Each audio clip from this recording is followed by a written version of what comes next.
YouTube पर भी सवाल आए हुए हैं, उनको शामिल कर लेते हैं। एक हमारे दर्शक हैं, उनका नाम, उनके यूट्यूब जो हैंडल है उसका नाम मिस्टर फ्लेक्स है। भारत इलेक्ट्रॉनिक्स पर राय जानना चाहते हैं, यानी BEL पे 400 शेयर हैं, 286 रुपए के भाव पे इन्होंने खरीदारी की है। राजेश जी हमारे साथ बने हैं। राजेश जी, 286 की buying, BEL Bharat electronics limited, बताइए क्या रणनीति रखनी चाहिए?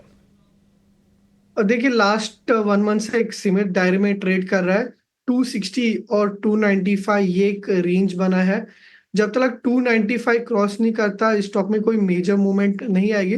बट जैसे ही 290 295 का रेंज जो है ब्रेक होता है, तो इस स्टॉक में काफी अच्छा एक ट्रैक्शन देखने को मिल सकता है। ओवरऑल अगर आप देखें तो नीचे के स्तर पे भी बाइंग हमें देखने को मिल रहा है। 260 265 के आसपास बेस बन रहा है, तो इन द नियर टर्म कोई मेजर ट्रैक्शन देखने को नहीं मिल सकता।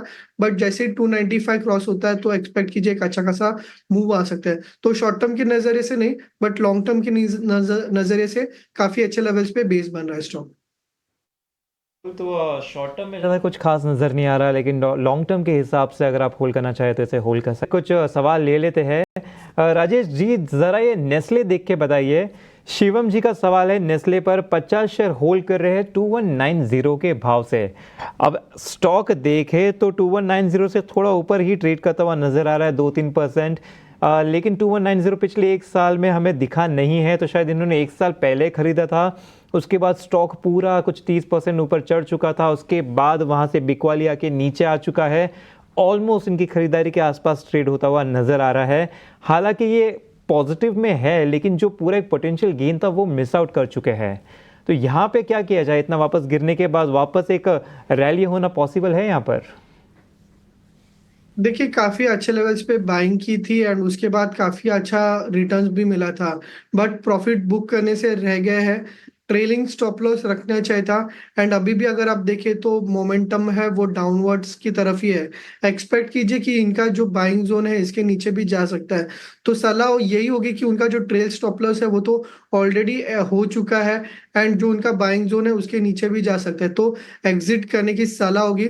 नेक्स्ट अगर वापस 2350 2400 क्रॉस करता है, जो लास्ट कुछ हफ्तों का रेंज है, वो क्रॉस करता है तो उसके बाद एक बुलिश रिवर्सल आ सकता है। बट जब तक वो नहीं आता, एक्सपेक्ट कीजिए स्टॉक में फर्दर वीकनेस आ सकता है। तो फिलहाल के लिए एग्जिट कीजिए। जब तक कोई रिवर्सल साइन नहीं आता तब तक वेट कीजिए। कुल स्टॉक में एग्जिट करने की राय यहाँ पर नेस्ले पर राजेश जी की तरफ से। लेकिन राजेश जी, इस सेगमेंट में हम स्टॉक के साथ साथ बेसिक टर्म रिलेटेड डाउट भी लेते हैं। और जैसे कि एक बहुत ही अच्छा एग्जांपल है ये नेस्ले।